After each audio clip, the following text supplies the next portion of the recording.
നമസ്കാരം. കഴിഞ്ഞ വർഷം ജമ്മുകാശ്മീരിലെ പഹൽഗാമിൽ ഭീകരർ നടത്തിയ ആക്രമണത്തിൽ 26 നിരപരാധികൾക്കാണ് ജീവൻ നഷ്ടപ്പെട്ടത്. ഇതിന് മറുപടിയായി ഇന്ത്യ നടത്തിയ ഓപ്പറേഷൻ സിന്ദൂർ എന്ന വ്യോമാക്രമണത്തിൽ പാക് സൈനിക താവളങ്ങൾക്കും ഭീകര കേന്ദ്രങ്ങൾക്കും കനത്ത നാശനഷ്ടങ്ങൾ തന്നെയാണ് സംഭവിച്ചത്. ഇതിന് പിന്നാലെ പാകിസ്ഥാൻ ഇന്ത്യക്ക് നേരെ നടത്തിയ ആക്രമണത്തിൽ 2 ഇന്ത്യൻ സൈനിക താവളങ്ങൾ തകർക്കപ്പെട്ടു എന്ന അവകാശവാദവുമായി പാക് സൈന്യം രംഗത്ത് വന്നിരിക്കുന്നു. എന്നാൽ ഈ അവകാശവാദങ്ങൾക്ക് പാകിസ്ഥാനിൽ തന്നെ പരിഹാസമേൽക്കേണ്ടി വന്ന അവസ്ഥയാണ് നിലവിലുള്ളത്.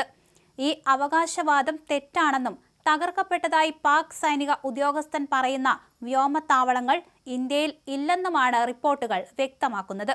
ഇതിന് പിന്നാലെ വാസ്തവ വിരുദ്ധമായ കാര്യങ്ങൾ പ്രചരിപ്പിക്കുന്നു എന്ന തരത്തിൽ വലിയ വിമർശനങ്ങൾ തന്നെ പാക് സൈന്യം ഏറ്റുവാങ്ങേണ്ടിയും വന്നു. പ്രചരിക്കുന്ന അഭിമുഖത്തിൽ രജൌരി, മാമുൻ എന്നീ 2 ഇന്ത്യൻ വ്യോമ കേന്ദ്രങ്ങളിൽ ആക്രമണം നടത്തിയെന്നാണ് പാകിസ്ഥാൻ അവകാശപ്പെടുന്നത്. എന്നാൽ ഇങ്ങനെ 2 വ്യോമത്താവളങ്ങൾ ഇന്ത്യയിലില്ല. ജമ്മു കാശ്മീരിലെ ഒരു ജില്ലയാണ് രജൌരി. എന്നാൽ അവിടെ അത്തരത്തിലൊരു വ്യോമത്താവളമില്ല. പിന്നെ എങ്ങനെ ഇത് നശിപ്പിച്ചതെന്ന് പറയാൻ പറ്റും? കൂടാതെ പഞ്ചാബിലെ പഠാൻകോട്ടിലെ ഒരു സൈനിക പ്രദേശമാണ് മാമുൻ.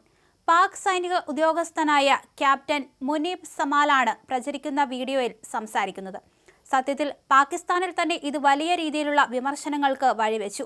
ഇല്ലാത്ത കാര്യം ഉണ്ടാക്കി പറയരുത് എന്ന രീതിയിലാണ് ട്രോൾ മഴ പെയ്യുന്നത്. ഒരു പ്രാദേശിക മാധ്യമത്തിനു നൽകിയ അഭിമുഖത്തിന്റെ ഭാഗമാണിതെന്നാണ് വിവിധ മാധ്യമങ്ങൾ റിപ്പോർട്ട് ചെയ്യുന്നത്. എന്നാൽ ഇത് വ്യാജ വീഡിയോ ആണോ, യാഥാർത്ഥ്യമെങ്കിൽ ഇത് ആരെടുത്തതാണ്, എന്നെടുത്തതാണ് എന്ന കാര്യത്തിൽ വ്യക്തത വന്നിട്ടില്ല. ഫത്ത-1 മിസൈലുകൾ ലക്ഷ്യം കണ്ടോ എന്ന ചോദ്യത്തിന് ക്യാപ്റ്റൻ മുനീബ് സമാൽ മറ്റൊരു മറുപടി പറഞ്ഞു. 2 ലക്ഷ്യസ്ഥാനങ്ങളായിരുന്നു ഞങ്ങൾക്ക് ഉണ്ടായിരുന്നത്. രാജ്കോട്ട് എയർബേസും മാമുൻ എയർബേസും. ആ ദൗത്യം വിജയകരമായി പൂർത്തീകരിച്ചു. പ്രസ്താവന ഓൺലൈനിൽ വലിയ രീതിയിൽ ചർച്ചയായി മാറുന്നുണ്ട്. ഇല്ലാത്ത സൈനിക താവളങ്ങളെക്കുറിച്ച് സംസാരിച്ച ഉദ്യോഗസ്ഥനെ പരിഹസിച്ചുകൊണ്ട് നിരവധി പോസ്റ്റുകൾ വന്നു. ഇല്ലാത്ത വ്യോമത്താവളങ്ങൾ എങ്ങനെ തകർത്തു എന്നും പലരും ചോദിക്കുന്നുണ്ട്.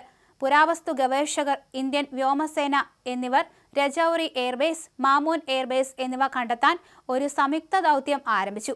ആർക്കെങ്കിലും അറിയാമെങ്കിൽ ദയവായി സർക്കാർ ഉദ്യോഗസ്ഥർക്ക് അയച്ചു കൊടുക്കുക എന്നാണ് വീഡിയോയെ പരിഹസിച്ച് ഒരാൾ എക്സിൽ പങ്കുവച്ച കമന്റ്.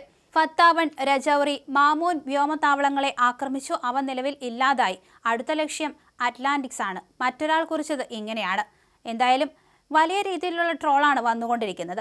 അതേസമയം ഓപ്പറേഷൻ ബുന്യാനുൽ മർമൂസിന് കീഴിൽ ഉധംപൂർ, പഠാൻകോട്ട്, ആധംപൂർ വ്യോമത്താവളങ്ങളെ ലക്ഷ്യം വച്ചതായും പാകിസ്ഥാൻ നേരത്തെ തന്നെ അവകാശപ്പെട്ടിരുന്നു. ആക്രമണത്തിന് ശേഷം ഹരിയാനയിലെ സിർസയിലുള്ള വയലുകളിൽ നിന്നും രാജസ്ഥാനിലെ ബാർമൻ, പഞ്ചാബിലെ ജലന്ധർ എന്നിവിടങ്ങളിൽ നിന്നും മിസൈൽ അവശിഷ്ടങ്ങൾ കണ്ടെത്തിയിരുന്നു. പിന്നീട് 2025 സെപ്റ്റംബറിൽ ശ്രീനഗറിലെ ധാൽ തടാകത്തിൽ നിന്നും ഫത്ത-1 മിസൈലിൻ്റെതെന്ന് കരുതുന്ന അവശിഷ്ടങ്ങളും കണ്ടെടുത്തിരുന്നു. പാകിസ്ഥാൻ തൊടുത്തുവിട്ട ഫത്ത-2 മിസൈലിനെ സിർസയിലെ വ്യോമ പ്രതിരോധ സംവിധാനം തടഞ്ഞതായും റിപ്പോർട്ടുകളുണ്ടായിരുന്നു.